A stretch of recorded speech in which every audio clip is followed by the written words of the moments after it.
Bonjour à tous, hebdo du DD consacré aux nouvelles énergies en Alsace et à l'eau aussi un petit peu. Nous sommes ici dans une station d'épuration près de Meistratzheim et dans cette émission nous allons vous montrer qu'on peut faire de l'énergie en Alsace aujourd'hui avec le soleil, l'air, la terre mais aussi le jus de choucroute. Faire du biogaz à partir de la fermentation du jus de choucroute, c'est désormais possible dans la nouvelle station d'épuration de Meistratzheim. Du côté de Betschdorf, on exploite la chaleur du sous-sol pour une nouvelle installation de géothermie. Dans ce magazine, découvrez aussi les coopératives d'énergie. Très courant en Allemagne et en Autriche, le système se développe doucement en Alsace. Enfin, l'alimentaire de la semaine s'intéresse aux boues sèches, ces déchets issus du traitement des eaux usées. Savez-vous qu'on peut faire de l'électricité avec du jus de choucroute? C'est une nouveauté. Ça se passe ici à Meistratzheim. Nous sommes dans une toute nouvelle station d'épuration. Monsieur Koenig, vous êtes le président du CIVOM qui a porté ce projet depuis 10 ans. Quelle était un peu la genèse de cet endroit? Le CIVOM du Bas-Sainte-Laine a été créé en 1976 et en 1977, il y a eu la construction de 2 stations d'épuration, implantées respectivement à Niederné, sur le banc de Niederné, et d'autre part sur le banc de Plesheim. Elles s'occupent du traitement des eaux de 11 communes. À partir de 2002, la question s'est posée, allons-nous restructurer les 2 stations d'épuration ou au contraire, allons-nous faire autre chose? Nous sommes arrivés au bout d'un an à dire, il faut construire une nouvelle station d'épuration et d'autre part, il faut y englober les choucroutiers, les effluents des choucroutiers parce que il faut rappeler, les choucroutiers de Kroderkersheim et des environs représentent 70% de la production nationale. Il était tout à fait normal que la collectivité s'occupe également du traitement de leurs effluents. Avant, les choucroutiers étaient obligés de faire une quarantaine de kilomètres aller-retour pour amener leur jus de choucroute. Exactement. Leurs effluents sont ramenés aujourd'hui par camion-citerne ou par tracteur sur site, donc pour leur dépotage. Et il faut juste rappeler la production la pollution à bas des choucroutiers pour 3000 m3 par an, production annuelle d'effluents, ça équivaut à une pollution de 150 000 équivalents habitants. C'est une première en France et nous en sommes très fiers. La station a été faite de telle manière que nous consommons un minimum d'énergie pour le traitement et d'autre part que nous en produisions. La production d'électricité que nous produisons globalement sur la station plus le biogaz représente une consommation d'un village de 1500 habitants. Donc ce qui est une énergie renouvelable, une énergie verte. Alors concrètement, comment ça fonctionne? Jérôme Fritz, vous êtes responsable de cette station d'épuration. Alors on revient un petit peu sur les bases. La station d'épuration, très rapidement, ça sert à quoi? Donc on va accueillir les eaux usées de toutes les communes du CIVOM du Bas-Sainte-Laine. Il y a 11 communes. Et on va traiter cette eau, on va la dépolluer avant qu'elle aille à la rivière. La première étape, ça va être d'enlever tout ce qui est solide, tout ce qui flotte dans l'eau. Donc on utilise pour ça des dégrilleurs. Après, on va séparer la graisse qu'on va réutiliser dans notre processus. Et on va séparer le sable. Le sable, on va le laver et on va pouvoir le vendre aux boîtes de travaux publics pour qu'ils puissent l'utiliser lorsqu'ils vont installer des conduites d'assainissement. La phase suivante, ce sont des bactéries, c'est du biologique ce qui se passe dans nos bassins. Donc ce sont des bactéries qui vont se nourrir de la pollution. On va leur apporter de l'oxygène pour qu'elles se retrouvent dans un bon milieu. Ces boues, c'est une deuxième phase de traitement. Donc on va valoriser ces boues, on va les digérer dans un digesteur. Ça va nous permettre de produire du biogaz. Donc on a d'un côté la boue et de l'autre côté l'eau parfaitement filtrée qui ressort. Voilà, l'eau à la sortie de la station répond aux normes que nous impose l'Europe et on respecte l'arrêté préfectoral. Donc l'eau est propre pour être rejetée dans le milieu naturel. Alors qu'est-ce qui fait de cette station une station plutôt originale? Tout ce qui était des déchets auparavant sur une station d'épuration, ici on va essayer de valoriser, d'en faire des produits nobles entre guillemets. Donc comme le sable, comme je vous disais, qui derrière pourrait être un produit qui va se revendre. Avant, ça partait en décharge. Alors ici, la petite originalité, on l'a vu, donc c'est le jus de choucroute. Donc c'est dans cette tour qu'il est traité. Là, comment il est intégré du coup dans cette station? Donc les jus de choucroute, eux, n'arrivent pas par des tuyaux comme l'eau urbaine, ça arrive par camion. Donc c'est un traitement vraiment à part au niveau de la station d'épuration. On va faire passer ces jus dans un méthaniseur. Donc c'est une grande tour où il y a aussi des bactéries, c'est un traitement biologique. Ces bactéries vont aussi se nourrir de la pollution et la transformer en biogaz. Donc ça fermente en fait en quelque sorte? C'est une fermentation. Nous on va juste chauffer les fluents à 30 degrés à peu près. Et les bactéries vont faire de la fermentation et produire. C'est un processus très rapide, entre 4 à 6 heures on obtient déjà du biogaz sur le méthaniseur. Donc, une comparaison sur notre digesteur de boue, là il faut un temps de séjour d'une vingtaine de jours à peu près. Donc le jus de choucroute fermente et donc produit du biogaz. Il sert à quoi ce biogaz à la fin?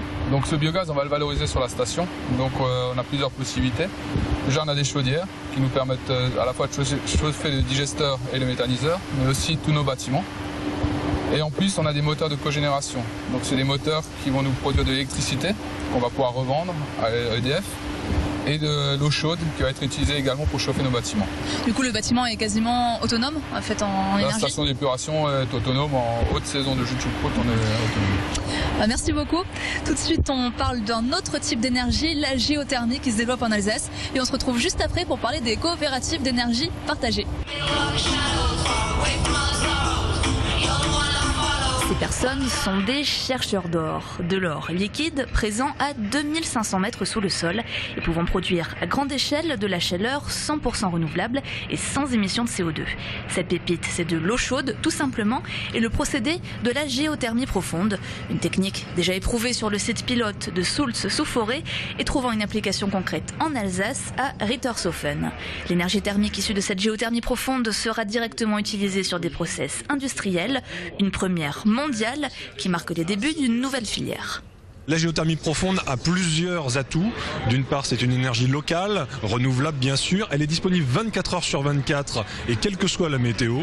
C'est un point très important. Elle n'émet pas de CO2. Elle a très peu d'impact visuel en surface. Elle a beaucoup d'atouts. Le chantier en est à sa troisième phase avec des forages entre 1200 et 2000 mètres.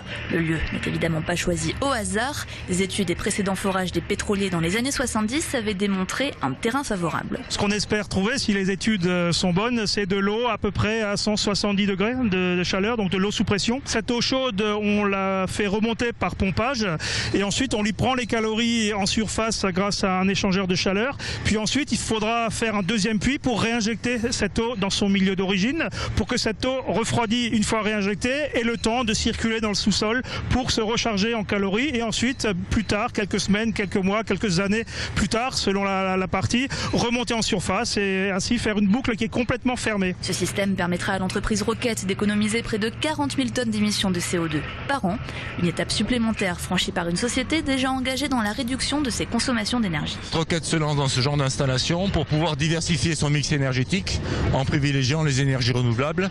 Et ce projet Ecogy permettra en fait de réduire la consommation de gaz naturel du site pour production de vapeur de 25%. La fin des travaux et la mise en service est prévue pour 2015. Pour commencer, je vous parle de quelque chose d'assez nouveau en Alsace, des coopératives d'énergie. Georges Audrat, vous êtes président de la coopérative d'énergie partagée en Alsace. Ça consiste en quoi une coopérative d'énergie ? Alors c'est une société qui permet de faire des projets collectifs et donc qui permet aux personnes qui ne peuvent pas réaliser de centrales d'énergie sur leur maison de participer à des projets collectifs pour un investissement beaucoup plus faible et qu'on peut choisir. On parle beaucoup de photovoltaïque posé sur le toit des maisons, mais pour pouvoir faire une installation, il faut déjà habiter dans une maison, en être propriétaire.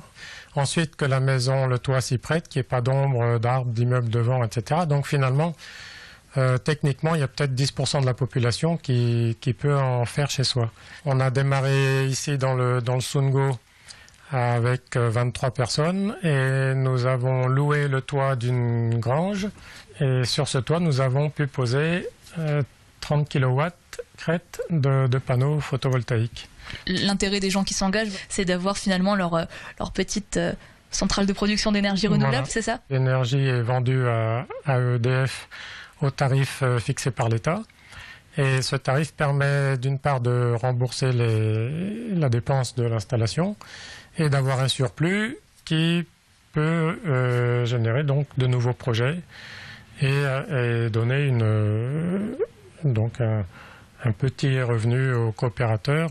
Au-delà de promouvoir les énergies renouvelables, votre idée c'est aussi de parler des économies d'énergie et de comment limiter un gaspillage énergétique.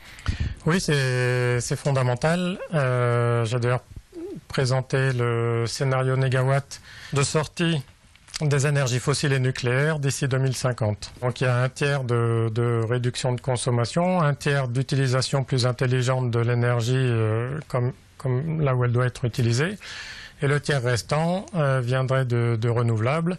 Et dans cet ordre d'idées, nous avons aussi importé des nouvelles ampoules à LED. Donc ces ampoules consomment 2 fois moins que les ampoules à basse consommation classiques qu'on a de plus en plus chez nous. Des éoliennes en Alsace, il faut les chercher, mais certaines pourraient peut-être bientôt sortir de terre. Denis Quesnay, vous êtes chef de projet ici à Énergie Partagée en Alsace. En quoi consiste ce projet auquel vous participez ? On a pris le projet d'éolienne de Salles-Belfaïs en Vol, puisqu'il a été lancé depuis quelques années déjà, et on espère pour 2014 normalement pouvoir voir des éoliennes qui seront construites sur place et qui fonctionneront rapidement.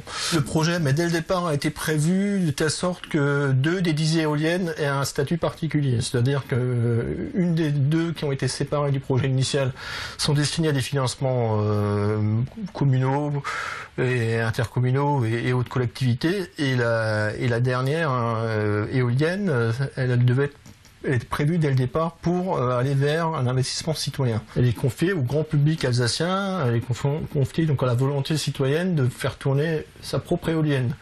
Donc on a besoin d'actionnaires, on a besoin de monsieur tout le monde qui vouloir prendre part à un projet, innovant et de grande ampleur pour l'Alsace. Il y a quand même des grandes choses qui se passent en termes d'énergie. Il y a notamment la fermeture de la centrale de Fessenheim qui est prévue.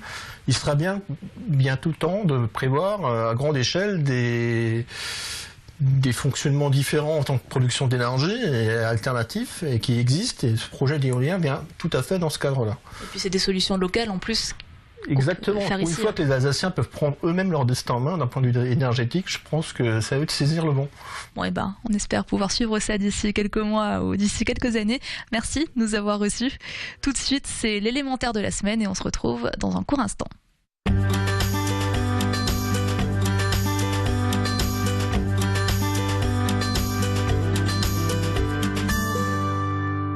Amis téléspectateurs, as-tu bien écouté cette émission ? Si oui, tu as entendu parler de boue. Sèche, qui plus est. Revenons dessus, ça m'inspire.